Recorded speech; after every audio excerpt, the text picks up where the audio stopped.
मेथकूट गुजू, त्याच्यासाठी आपल्याला लागणार आहे अर्थातच मेथकूट. मी थोडंसं हे मेथकूट जवळपास एक 3 चमचे आपण टाकून घेऊ. 1 2 3 4 चमचे टाकून घेऊ. झालेला सगळ्यांना होऊन जाईल. त्याच्यानंतर याच्यामध्ये घालायचा असतो बारीक कापलेला कांदा. मी कापून ठेवलेला आहे. तुम्हाला सगळं दाखवताना सांड उघड करायची नाही ग जयंती, असं आजीचं वाक्य ऐकू येतं. साधारण एक 2-3 स्पून्स फक्त आपण टाकायचे, जास्त टाकू नका. मिरची अगदी अगदी बारीक बारीक म्हणजे बारीक चिरलेली आहे. म्हणजे तोंडाला फक्त चवीला, खूप टाकायची नाही, नाही तर खूप ठिकाणी आग लावते. हे नंतर मी आवरून घेईन. हे आहे काळं मीठ. ओके,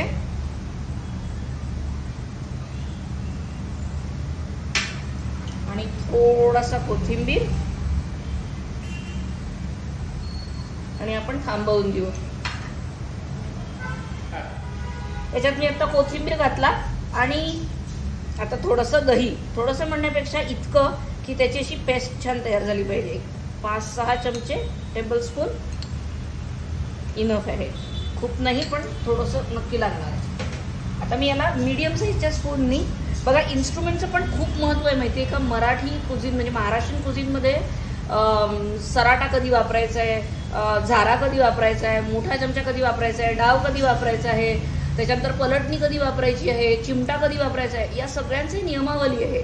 आणि या नियमावलींना जर आपण व्यवस्थित फॉलो केलं ना तर स्वयंपाक कधी चुकणार नाही, याची गॅरंटी आपल्या आज्या देतात.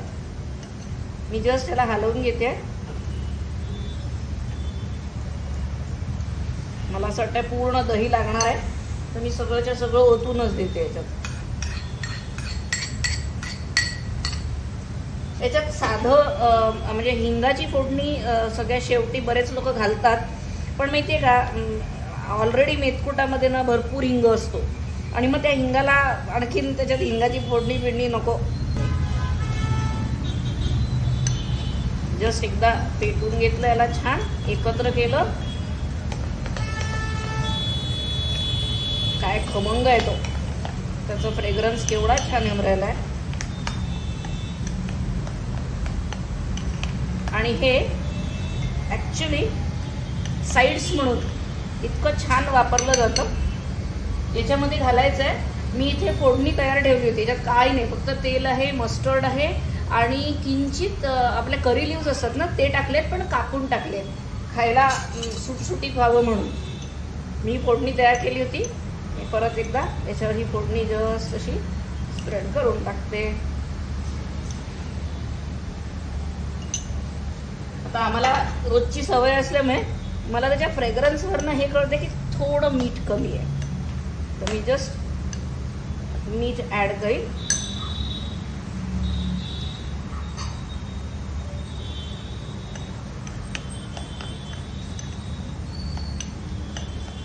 चव घेते रे बाबा, अप्रतिम. बापरे, जेवायलाच बसवावं. मेथकूट गुजू तयार आहे.